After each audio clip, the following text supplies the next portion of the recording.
Travel back with me to the year 2005 when the first ever YouTube video was published. Star Wars Episode 3 was the big summer blockbuster, and a food blog called Eater was launched. Since then, Eater has expanded with teams across the country highlighting restaurants, recipes, and dining trends.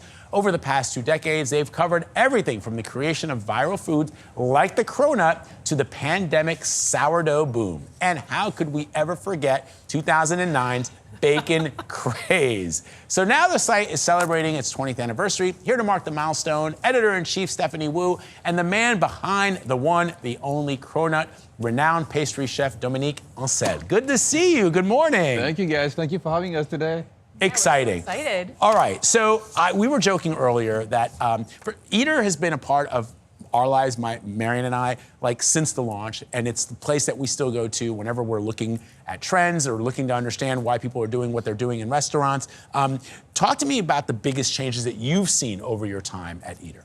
Yeah, I mean, I think in the past 20 years, food culture has undeniably become part of mainstream culture. It's what we talk about, it's what we think about. I certainly think about it maybe a little bit more than I need to, but I think the biggest change in the past 20 years is truly the way media has covered food and really launched it into that mainstream. So Eater started as a blog in 2005. That was around the same time you were getting shows like No Reservations and Top Chef, and everyone was kind of putting it in their lexicon the way they were talking about food. And of course, now you have social media.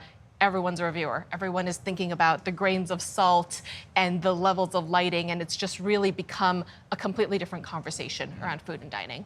It really has. It's like the lighting, the sound, the crunch, like all of this focus. Chef Dominique, so excited to have you here. Yes. We have never had a cronut. Never had a cronut. You've never had a cronut? Never had a cronut. We're changing that. I was born and raised in New York, both of us. And we've never, because you couldn't get in, right? You're hard to get into one of the shops that was selling them. And I'm not a big sweets guy.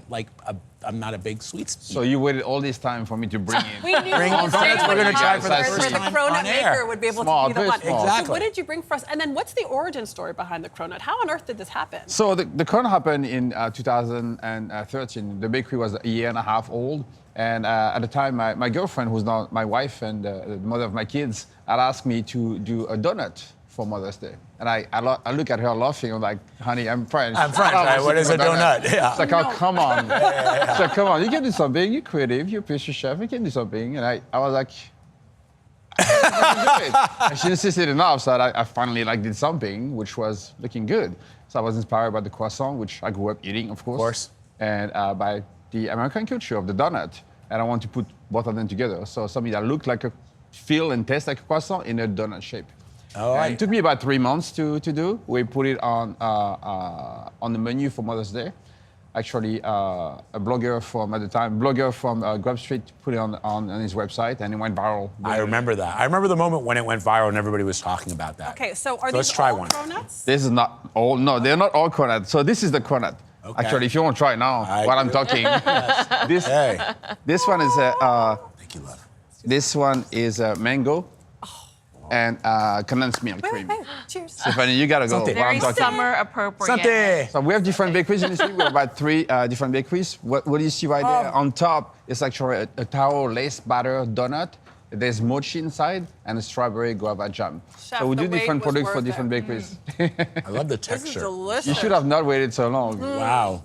I shouldn't have. I don't want to do the again. show anymore. So this is from the bakery on Spring Street. Okay. Dominique Ansel Bakery. We also Downtown. have Dominique Ansel Workshop on 27th Street. And our newest bakery is called Papa d'Amour, which means like loving dad in Of French. course. It's a bakery that is located on University Place, just below Union Square. And the idea was to share the love of French and Asian bread culture. My wife is from Taiwan. Okay. So we share a lot of different cultures amazing. of food together. So- I love that. Oh, so good. We don't have a ton of time left, but Stephanie, what are some of the new trends that you guys are following? You know, I think that in the near future, the way we look at restaurants, it's really, is the vibe there? Is the whole atmosphere kind of on point? And is it a place that you want to go and spend time in?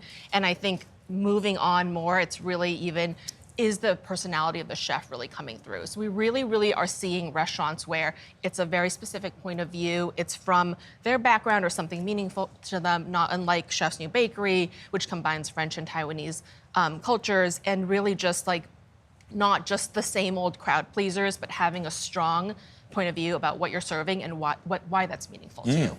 Okay, all right. Chef Dominique Ansel, thank you very much. I'm glad that I was actually able to taste a cronut for the first time with the chef himself. You have to make a trip to at least Soho. We will. But my wife is Taiwanese. My wife is Taiwanese American too, so it's going to be perfect.